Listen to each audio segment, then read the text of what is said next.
when his souls have gone home to meet their God. While he may not be a household name today, in the world of blues and folk music, Josh White is a legend. If you want to be a musician, I think his music is a good start to really understand blues. At the height of his fame in the 1940s, White became the first African American to do a nationwide concert tour and give a command performance at the White House of President Franklin Roosevelt. He performed with jazz greats like Billie Holiday, Mel Torme, and Dinah Washington, and even made cameos in movies.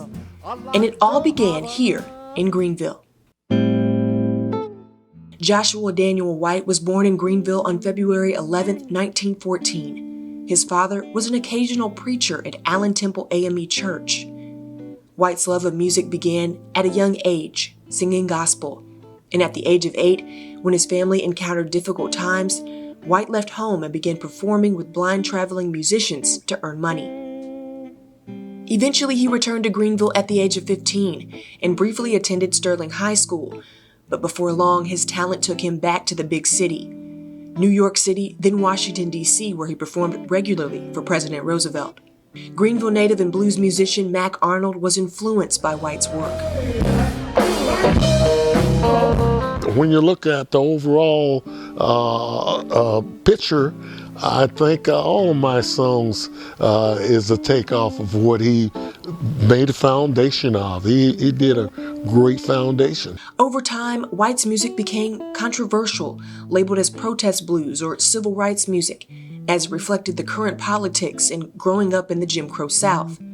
After being labeled a communist during the Red Scare in the 1950s, he was blacklisted, ending his musical career in the United States. You know, he wasn't, I don't think, really a communist. He was a guy that got on stage and tried to carry the message of civil rights amongst the people that were anxious to hear him. You know, Freedom Road and Strange Fruit and Chain Gang songs and just on and on and on. At Greenville's Horizon Records, they keep their own memorial for Josh White, keeping his music alive through memorabilia and record sales. He has the credentials of being the first black artist to put over 1 million selling record. The sheet music for One Meatball, which was his big single. One meatball. And it's a kind of a novelty, funny song. It's such a great tune. But if you look at the underlying idea of what it's about a poor man that's only got $1 and goes to the restaurant and kind of gets shamed because that's all he can afford is one meatball. But he had this sort of amazing cabaret concert folk singer vibe to him. He's one of those guys that they say about musicians that, you know, he could sing the phone book and everybody would be still and listen to every syllable. What you gonna do when your man gives out, my baby? What you gonna do when your man gives out, my honey? White's life, music, and legacy are now on display in downtown Greenville thanks to sculptor Joe Thompson. He had difficulties, he had struggles, he had challenges. He persevered through those challenges, and I found him to be really quite inspiring. And it was those ideas that really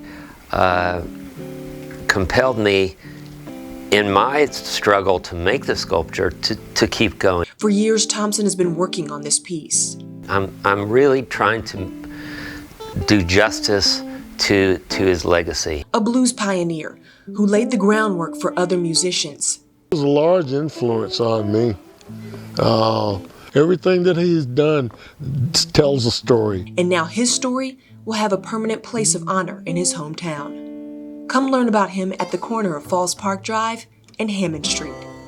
I'm Lauren Thomas for the City of Greenville.